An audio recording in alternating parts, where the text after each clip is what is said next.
Le jardin d'Ébène était une chaîne de montagnes qui regorgeait de feuillages, d'arbres différents, de fleurs, de faune, de flore, d'animal et d'animaux, reflétant la pureté, la joie, mais pour autant la haine et la souffrance. Cet endroit était un entre-deux et une limite entre le paradis et l'enfer. Cet endroit était une chaîne de montagnes délimitée entre le paradis et l'enfer, reflétant la faune, la flore, les arbres, les feuilles, et bien d'autres choses, reflétant les arbres, les feuilles, la faune, la flore, et bien d'autres choses. Ce brasier de montagne, avec une lumière intense, jaune, rouge et orangeâtre, qui réfléchissait derrière, tel le coucher du soleil. Au soleil couchant, on avait l'impression que la chaîne de montagne était en feu. On avait l'impression que c'était la chaîne de montagne qui était en feu. Au soleil couchant, on pouvait croire que l'endroit paradisiaque dans lequel nous nous trouvions pouvait être l'enfer. Le matin, nous pouvions croire que cet endroit était le paradis. Le matin, nous pouvions croire que cet endroit était le paradis. Mais le jardin d'Ébène était un endroit où résidait le messager. Le messager était un ange à deux ailes déployées, de forme humaine, sans aucun visage, habillé tout en noir, vêtu de noir. Il nous regardait. Il nous regardait et nous fixait, vêtu de noir, habillé tout en noir, sans aucun visage, les ailes déployées. Il nous regardait, mais ne nous jugeait pas. Il ne nous jugeait pas, mais à travers la pureté de ces montagnes, à travers la faune et la flore, le messager était partout. Le messager était partout. Il nous guidait, il ne nous jugeait pas, pour qui on était ou pour ce qu'on voulait faire, pour le pourquoi de nous étions ici.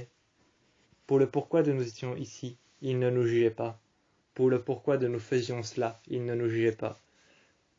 Le messager était une personne qui, pourquoi nous étions ici, allait toujours nous guider vers ce que l'on voulait. Ce que l'on voulait, il allait toujours nous le donner.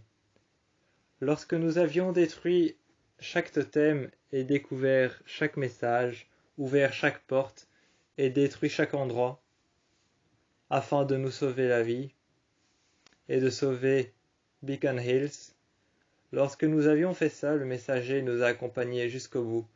Et pourtant, c'est bien à lui qui garde le jardin d'ébène, gardant la faune et la flore, gardant la chaîne de montagnes qui paraît pouvoir être l'enfer lorsque le soleil brille de derrière, éclairant la chaîne de montagnes d'un brasier de feu.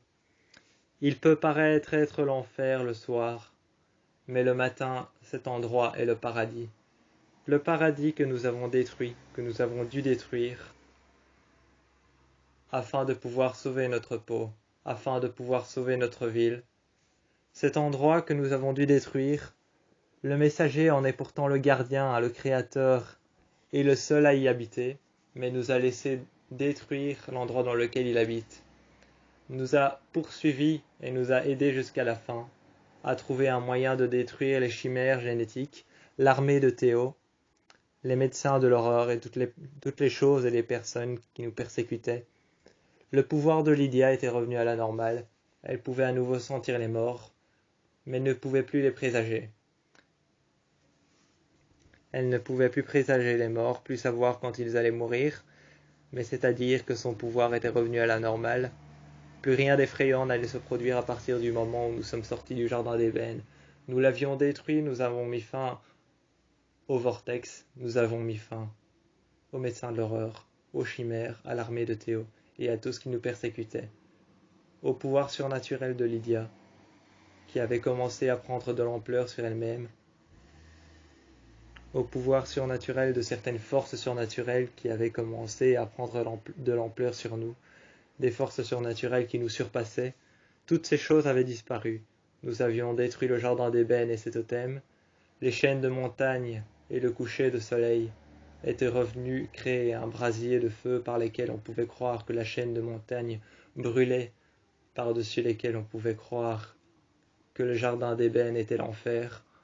On pouvait croire que le jardin d'ébène était l'enfer, par-delà lesquels on pouvait voir que derrière la chaîne de montagnes, un brasier de feu éclairait chaque sommet.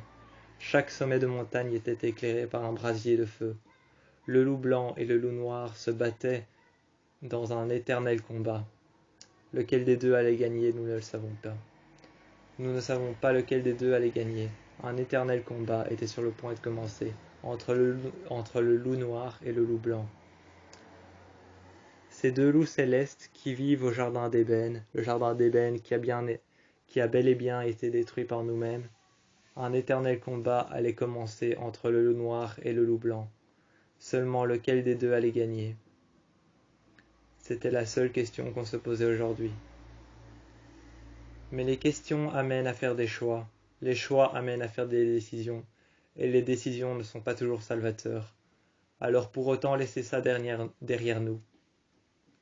Il était mieux de laisser ça derrière nous, et de laisser le jardin d'ébène brûler dans un brasier d'enfer qui réfléchissait avec une lumière orangeâtre et rouge, qui faisait en sorte que chaque sommet avait l'air d'être en feu.